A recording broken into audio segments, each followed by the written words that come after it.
mengandung makna adanya sinergitas antara pemerintah kabupaten, provinsi, dan pusat, adanya kebersamaan untuk pemerintah kabupaten dan pusat untuk sama-sama mewujudkan tujuan kita bernegara, yaitu mencerdaskan bangsa, melindungi warganya, dan mensejahterakan masyarakat serta memajukan kesejahteraan umum.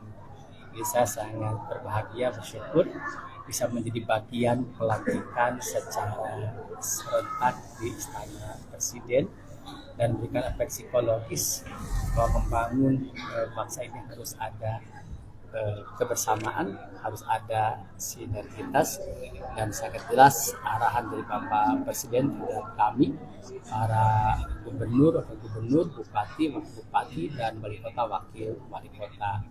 Untuk itulah program-program kabupaten tentunya harus selaras dengan program provinsi dan program nasional. Ada RPJPN, rencana pembangunan jangka panjang nasional, ada RPJPD daerah provinsi dan kabupaten, ada RPJMN, rencana pembangunan jangka menengah nasional, ada RPJMD, rencana pembangunan jangka menengah daerah yang 5 tahun. Semuanya harus selaras, termasuk untuk Kabupaten Sumedang sendiri.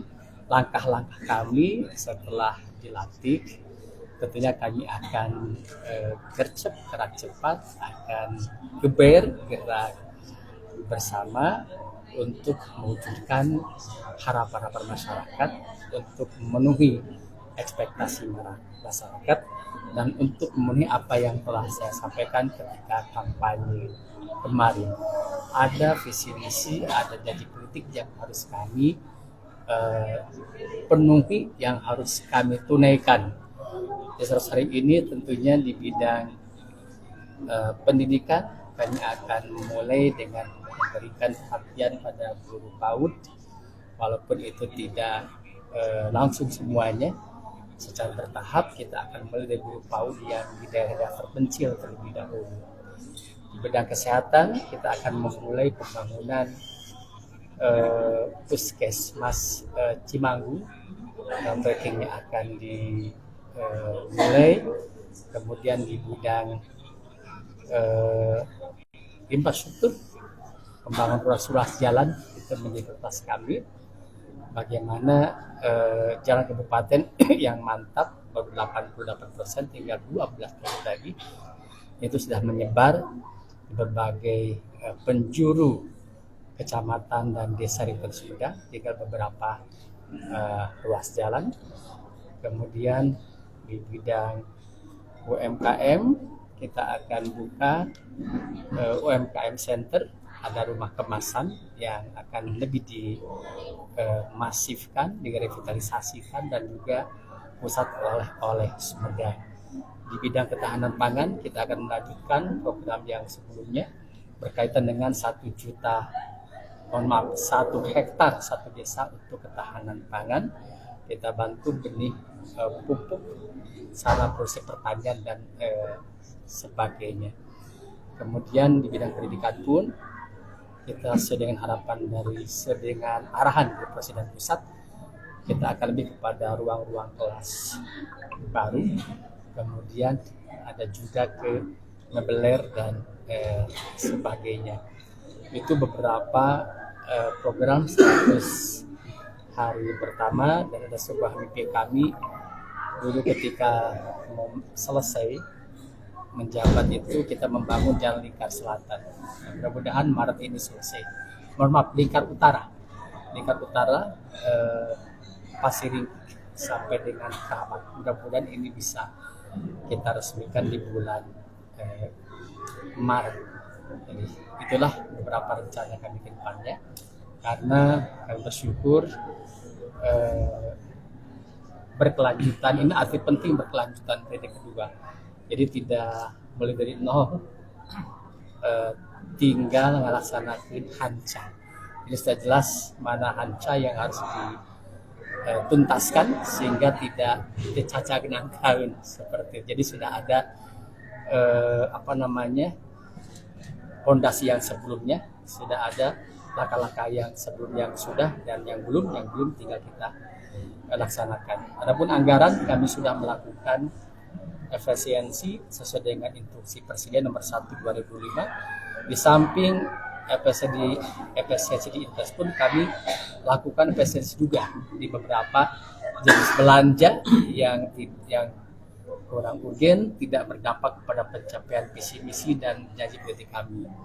Di antaranya ada kegiatan belanja kendaraan misalnya kita hapuskan, kita batalkan, dan kita pakai kendaraan yang ada yang sebelumnya dipakai oleh Pak PJ dan oleh SKPD akan dipakai oleh Bupati dan Wakil Bupati. Kemudian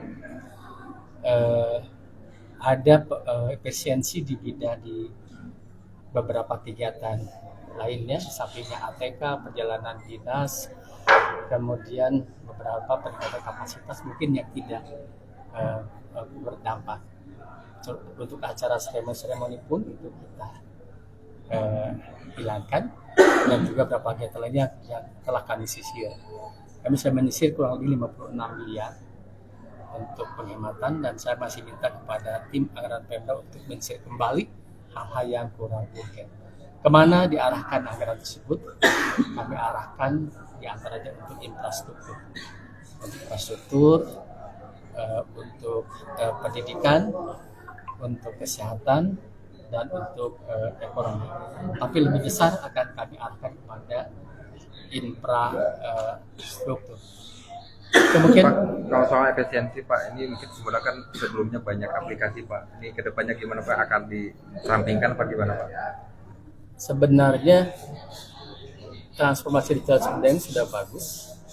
Aplikasi pun itu tidak berbasis biaya, tapi didevelop oleh ASN kami. Tinggal bagaimana aplikasi yang ada ini kan untuk cepat, untuk mempermudah, untuk lebih terjangkau lagi. Ini kita sudah integrasikan. Tinggal bagaimana memastikan aplikasi dimanfaatkan oleh masyarakat, digunakan oleh masyarakat. Jadi saya akan lebih pada penekanan aplikasi yang ada yang mempermudah urusan rakyat, yang mempercepat urusan rakyat, itu harus bisa digunakan oleh masyarakat. Jadi akan disipkan lagi turun ke masyarakat.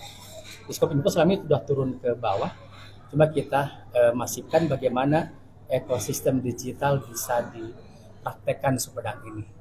Karena selama ini memang ada yang sudah pakai misalnya kayak sistem layar kependudukan, saya sudah kepada yang ingin tetap ketemu ke kantor. Tapi saya pikir dengan aplikasi ini kan mempercepat, tidak usah pakai bensin lagi, tidak usah capek lagi, hanya dengan handphone itu untuk digitalisasi. Jadi kami akan memastikan bahwa itu dimanfaatkan oleh masyarakat.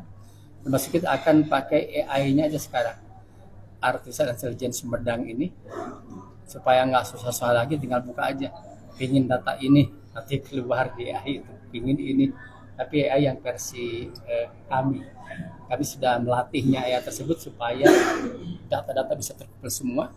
Kan sekarang kalau harus buka data, udah aja buka ke AI, minta data tentang ini tahun sekian, nanti keluar misalnya. Jadi kami akan gunakan itu. Dan di pelatihan ini pun saya sudah melakukan beberapa pertemuan dengan dinas, bagaimana kita akan percepat pemenuhan harapan masyarakat. Pak, nanti kan banyak yang mengucapkan selamat dengan bawa tanaman Pak, apakah nanti akan dibagi ke masyarakat atau gimana Pak? Ya alhamdulillah, saya juga terinspirasi dari sebuah daerah, dan ketika bagus kita praktekkan dengan membuat kebijakan ini, tentunya sebuah ucapan akan lebih bermanfaat lagi dari sisi lingkungan hidup. Bagaimana kita menanam tanaman keras itu, pertama akan menyimpan air, kedua menghasilkan oksigen, ketika mengikat tanah supaya tidak erosi. Itu atau penting kita menanam tanaman keras. Jadi saya menghimbau untuk untuk menyampaikan ucapannya dengan tanaman keras, dan itu nanti akan kami tanam, bisa di lingkungan Pemda sendiri, di lingkungan gedung negara, dan nanti lebihnya akan disebarkan pada masyarakat. Mumpung sekarang masih musim hujan.